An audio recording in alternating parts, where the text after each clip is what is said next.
আওয়ামী লীগের ২০তম জাতীয় সম্মেলনের দ্বিতীয় দিনের অধিবেশন শুরুর আগে হাজার হাজার কাউন্সিলর আসতে থাকেন রাজধানীর ইঞ্জিনিয়ার্স ইনস্টিটিউটে। কাউন্সিলরদের অসংখ্য নেতাকর্মী এ সময় উপস্থিত ছিলেন ঘটনাস্থলে।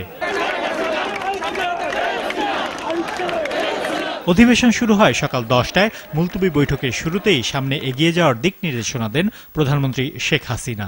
মনে রাখতে হবে যে দুর্নীতিবাজ, মানি লন্ডারিং করে যারা সাজাপ্রাপ্ত, যারা মানুষ পুড়িয়ে হত্যা করে, মানুষ খুন করে, যারা খুনিদের মদত দেয়, যারা যুদ্ধ অপরাধীদের মদত দেয়, যুদ্ধ অপরাধীদের মন্ত্রী বানায়, তারা যেন বাংলাদেশে আর কোনো দিন ক্ষমতায় আসতে না পারে।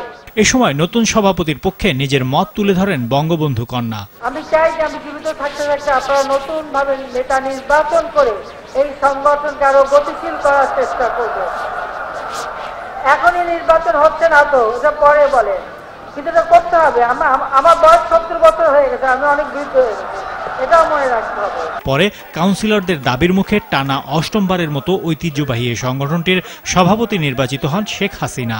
তাকে দলের আজীবন সভাপতি করার দাবিও জানান কাউন্সিলররা। ২০-২৫ বছর বয়স একটা মানুষের মতো কাজ করে যেতে পারেন, ২৪ ঘন্টার মধ্যে তিনি ১৬-১৭ ঘন্টা কাজ করেন, অতএব তার বয়স হয়ে গেছে, এটা আমরা মানি না। আমাদের যে গঠনতন্ত্র, সেই সংশোধনীটা আমরা যেটা চাচ্ছি সেটা হলো জননেত্রী শেখ হাসিনা যতদিন জীবিত থাকবেন এবং যতদিন সুস্থ থাকবেন, জীবিত থাকবেন, ততদিন পর্যন্তই তিনি বাংলাদেশ আওয়ামী লীগের সভাপতির দায়িত্ব পালন।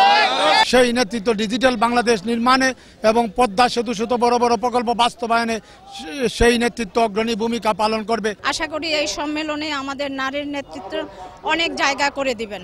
সাধারণ সম্পাদক হয়েছেন ওবায়দুল কাদের, যুগ্ম সম্পাদকে নতুন মুখ আব্দুর রহমান, আর প্রেসিডিয়ামে নতুন যোগ হয়েছে নুরুল ইসলাম নাহিদ, সৈয়দ আশরাফুল ইসলাম, ডক্টর আব্দুর রাজ্জাক ও ফারুক খানের নাম।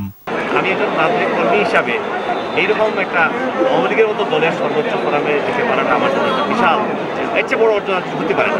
আর দ্বিতীয়ত মাননীয় সভানেত্রী শেখ হাসিনা আমার নাম প্রস্তাব করেছেন, নিশ্চয়ই আমার উপর আস্থা রেখে করেছেন এবং আমাদের কাউন্সিলর ডেলিগেটও সমর্থন করেছেন। আমি সমস্ত পার্টির কাছে মাননীয় সভানেত্রী শেখ হাসিনা এবং ডেলিগেট কাউন্সিলর এবং সকল দলীয় কর্মী নেতা সকলের কাছে আমি কৃতজ্ঞ।